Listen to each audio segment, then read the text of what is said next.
Hello again, everyone. Welcome to Washington Gun Law TV. I am Washington Gun Law President William Kirk. Thanks for joining us. Hey, Seattle, you got a new police chief. Oh, I'm sure things are going to turn around any moment now. Now, for those of you who've been lifelong residents like myself of the greater Seattle area, you know we go through police chiefs about once every 3 years. And what's really been happening in the last few years is if that person doesn't check all of the political boxes correctly, well, then it's time for them to go so they can bring somebody else in.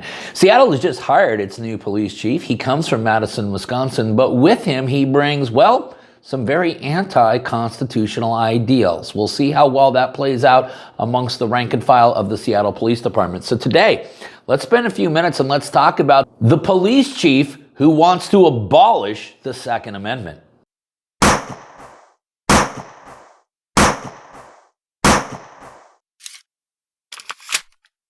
Okay, before we get going too far down the road we're going down, let's remember that this video is being brought to us by the Sonoran Desert Institute. That's right, get ready to launch your career in the firearm industry today. Get ready to start arming yourself with education today. And most importantly, get ready to start defending the inalienable rights of millions of Americans nationwide, all through what? That's right, education. Listen, the Sonoran Desert Institute has a certificate, a program, or a degree for just about anything that you may desire. So if you're finally ready to launch that career in the firearm industry, visit our good friends at the Sonoran Desert Institute. They're down there in the description box, or easier yet, you can just visit them at sdi.edu.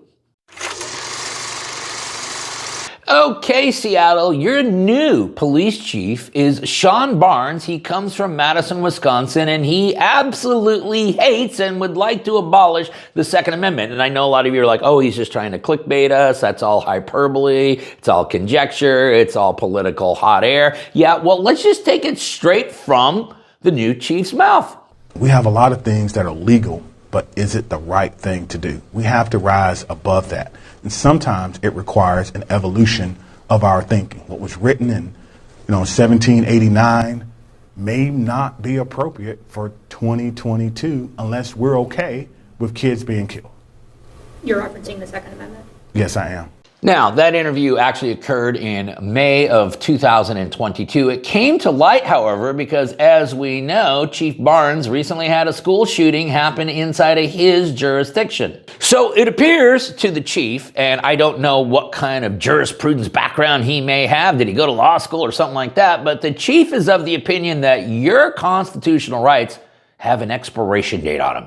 And the Second Amendment is long past expiration, and therefore society would be better. This is the police chief saying this. Society would be better if you were stripped of your constitutional rights. Now, what we do know about the chief is he is going to check a lot of the political boxes that the Seattle leadership wants, which is lazy, unimaginative, and stupid progressive arguments. And yes, Chief Barnes definitely checks all three of those boxes. But you see, this entire argument, the entire argument that's floated by all the progressives, the entire argument that gets floated by my brother-in-law every time we're together at holidays, is that you don't need these, and if we just got rid of all the guns, suddenly the world would be perfectly okay. And the argument that often gets used is that, well, when the founders ratified the Second Amendment, they had no idea of the type of weaponry that we would have. And that is probably entirely true. You know what else is entirely true, Chief Barnes and my brother-in-law, is that when they ratified the First Amendment, the only type of communications, written communications we had was actually going to involve a feather pen with a quill, okay?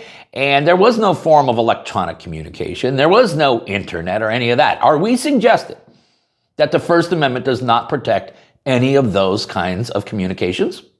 Because if the chief's argument is correct, then that's the case. And let us remember that First Amendment also guarantees the freedom of the press. Now, the only type of press we had back in the late 1700s was actually a printing press. Now, according to Chief Barnes, that would be the only thing that would be constitutionally protected. Any of the modern mainstream media or social media platforms would not fall under any type of first-degree protections.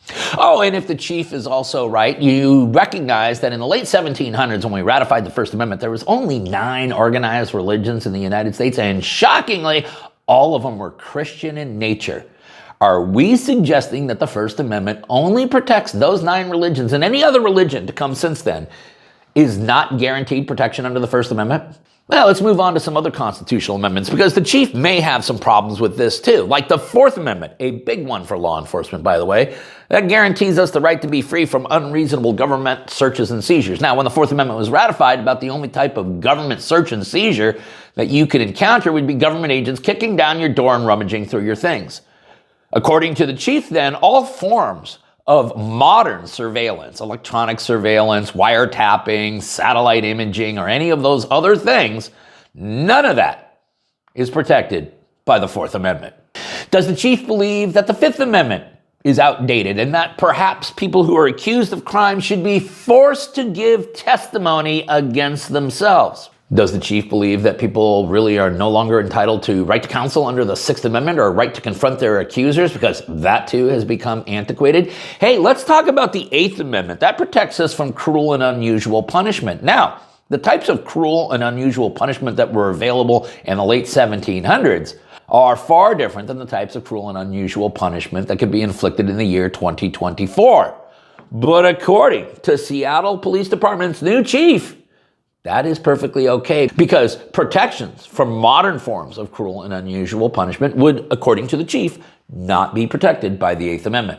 So for those of you unfortunate enough to live in what was once a great city, Seattle, if you're still there, please understand that you still reside in a jurisdiction which has systematically depoliced the community, and now you have a police chief who not only believes that you should not be arming yourself and protecting yourself, but that you shouldn't even have the inalienable right to do so. Chief Barnes, welcome to Seattle. You, sir, have an open invitation. You are welcome to contact Washington Gun Law whenever you'd like, and you are absolutely positively welcome to come onto our channel so that you and I can have a discussion about your views of the Second Amendment. It is a standing and open invitation. Listen, if you got any questions about this or anything else related to what's left of our Second Amendment rights, you guys should know how to get a hold of Washington Gun Law by now. But if you don't, that's okay. That information's down there in the description box. If you got an idea for a video we should be doing around here, cool. Let's hear all about it. Click on that link right there to let us know. If you want to subscribe to our monthly newsletter, the ability to do all of that is right down there in the description box. And then finally, and most importantly, let's remember that part of being a lawful and responsible gun owner, like we talk about all the time here, is to know what the law is in every situation, how it applies to you in any instance that you may find yourself. Until next time, thanks for watching and stay safe.